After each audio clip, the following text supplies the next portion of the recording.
बिहार में नई सरकार का गठन हो चुका है। सीएम से लेकर मंत्रियों तक सभी के विभाग का बंटवारा भी हो गया है। साथ ही नई सरकार में शामिल लोग अपने कामों में भी यहां पर लग गए हैं। लेकिन आरजेडी को अभी भी बिहार में सरकार बनने की यहां पर उम्मीद नजर आ रही है। आरजेडी की तरफ से नीतीश कुमार को महागठबंधन में शामिल होने का ऑफर तक दे दिया गया। आरजेडी नेता हैं अमरनाथ गामी, जिन्होंने सीएम नीतीश कुमार को महागठबंधन में साथ आने का ऑफर दिया। गामी ने कहा कि नीतीश कुमार को महागठबंधन के साथ आना चाहिए और केंद्र में तीसरे मोर्चे का नेतृत्व करना चाहिए। साथ ही गामी यही नहीं रुके, उन्होंने ये भी कहा कि बिहार में ज्यादा दिन तक एनडीए सरकार नहीं चलने वाली है।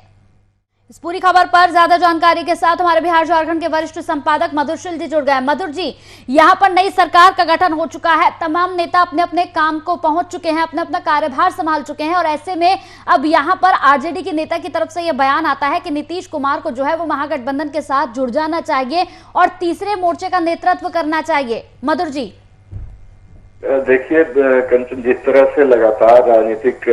परिस्थितियां बदलती जा रही हैं बिहार में और जो जीत और हार का जो समीकरण, जो आंकड़ा है वो काफी कम मार्जिन का है। तो उस लिहाज से देखें तो सरकार जिस तरह से विपक्ष हमलावर हो रहा है कई चीजों को लेकर के, कई मामले को लेकर के, जिस तरह से मेवालाल चौधरी का मामला है और शिक्षा मंत्री को इस्तीफा देना पड़ा, उसी तरह से कई और मामले सामने आते जा रहे हैं। लिहाजा इस तरह की चर्चाएं और इस तरह की बयानबाजियां राजनीतिक गलियारे में, सियासी गलियारे में हो रही है और रोज एक नया नया फार्मूला और नए नए मतलब उस तरह के जो राजनीतिक विचार कह लीजिए कि नेताओं के द्वारा दिए जा रहे हैं इस उसमें। और एक धड़ा जो है, एक खेमा जो है वो नीतीश कुमार से तीसरे मोर्चे का नेतृत्व संभालने की बात कर रहा है। अब ऐसे में ये देखना है कि नीतीश कुमार जो अपना पुराना जो उनका गठबंधन रहा है, 20 वर्षों का गठबंधन है, उसके सहारे कितने दिन तक इस चीज को लेकर, क्योंकि विपक्ष कई बार कई मतलब शुरुआती दौर से ही, परिणाम आने के बाद से ही मंत्रिमंडल का जब शपथ ग्रहण समारोह हुआ उसके बाद से जो नाम मंत्रिपरिषद में आए, 14 नाम नीतीश कुमार से 15 नाम जो आए, उसमें से 8 लोगों के ऊपर विपक्ष का सीधा हमला है कि कहीं न कहीं से ये आरोपी हैं और इनको मंत्रिमंडल में नहीं रखा जाना चाहिए। अब यह विपक्ष के इस आरोप के बाद एक मंत्री तो बलि चढ़ा दिए गए मेवालाल चौधरी के रूप में,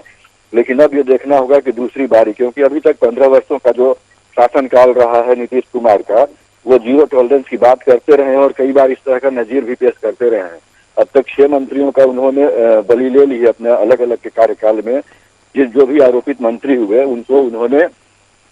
1 मिनट भी बर्दाश्त नहीं किया और उनसे इस्तीफा ले लिया। मेवालाल चौधरी 7वें ऐसे मंत्री थे जो शपथ लेने के 72 घंटे के अंदर ही उनको इस्तीफा दे देना पड़ा। कंचन,